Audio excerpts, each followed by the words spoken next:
So hello everyone, my name is Alan from Al's Basketball Training. On this channel, I'll show you basketball plays, drills, and skills. So if you like that stuff, hit that like button and subscribe. Now this question was asked by Brian Messe. Some good plays if you have two guards that can attack in the middle, and also some good offenses to run with those two guards.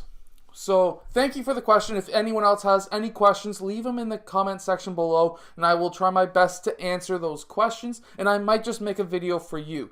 What we're going to run is player 5 is going to set a back screen for player 4's man. Let's get some defense in here.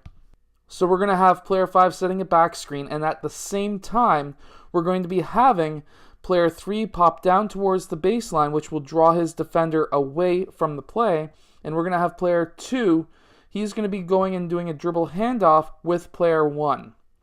Now, player 1 is going to have a couple of different decisions to make. Player 4 is going to be cutting towards the baseline. Player 1 could then either, once he gets that ball, he could either drive towards the rim, he could put up a floater, a layup, he could pass over to player 4 if his man decided to play help defense, if he fought through the screen. Player 4 could also be open for the alley-oop. But also, if player 1 drives, player 2 is going to pop. And if player 1 doesn't drive and he pulls out over to this area to take the shot, we're going to have player 2 rolling towards the basket. So now we have still a few different decisions. We can have player 1 passing to player 2 for the layup, for the floater, again for the pass for player 4. However, let's say player 4 red got through and stopped player 4 from scoring, and player 3 came down to play help defense to stop player 2 from scoring. We now have player 3 open in that corner for the three-point shot. So there's quite a few different options with this play. Now this next play is almost a carbon copy of what we just seen. However, instead of player 5 setting a screen out for player 4, what's going to happen here is player 5 is going to set a screen for player 2, and player 4 and 1 are going to do a dribble handoff. Now, the idea behind this one is player 2 is going to be cutting towards the rim. Player 4 is going to get that ball. He could make a quick pass to player 2 who's cutting towards the rim, or player 4 could just jack up the shot himself. However, our number one option is for player 4 to pass to player 2 so that player 2 can go in for that layup. Unless they're playing a zone defense, there shouldn't be anybody contesting of the baseline. Now against a 2-3 zone, what I would be running, most likely those two players are going to be playing up. We're going to have player 4 and 3 playing up and player 5 playing a bit deeper. What I would like to see is player 2 to set a screen for player 1.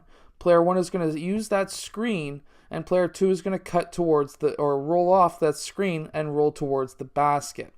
What we're hoping for here is now player 2 to get that ball and player 5 to pop up.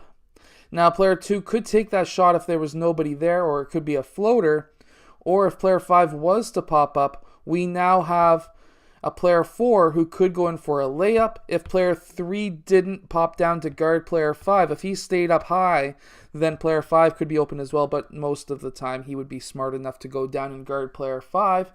So we would have either a jump shot from player 2, a floater, or we would have player 4 open in that low post.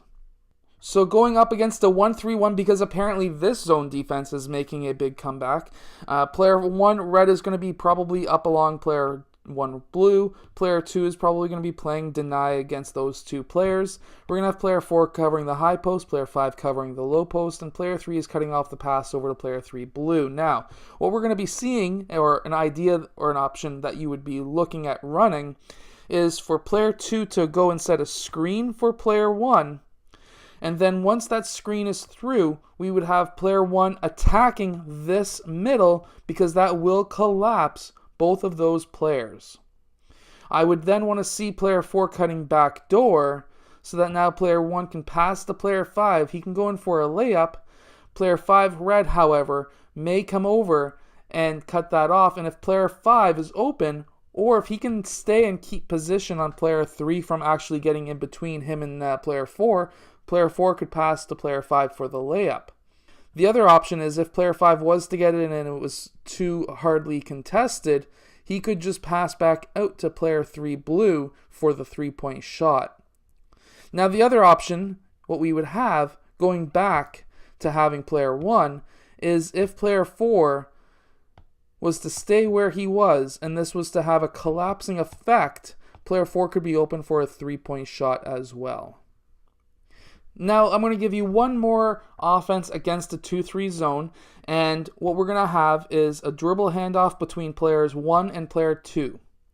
What's going to happen here is now player 2, he's going to come off of that screen or that dribble handoff that happened right there, and we're going to have player 2 now dribbling over towards this side of the court, and now he's going to try and take player 1 one-on-one.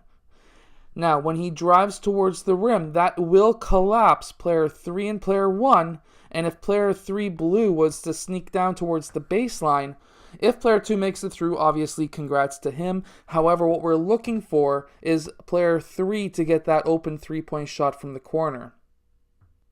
Now, in our final play I'm going to show you is the 5-out offense. However, this is a dribble handoff 5-out offense. And what I mean by that is player 1, he's going to decide to go one way or the other. Let's just say for argument's sake, he's going to go over to player 3. He's going to do a dribble handoff with player 3. Player 3 is then going to continue. He has the decision to drive towards the rim or to pop out to where player 1 used to be. Player 1 will then cut towards the rim or roll off of that screen towards the rim, and he could be open for that layup. If not, player 4 is going to go up, fill that spot, and player 1 is going to go out towards that corner. Player 3 can then have the decision to go left or right.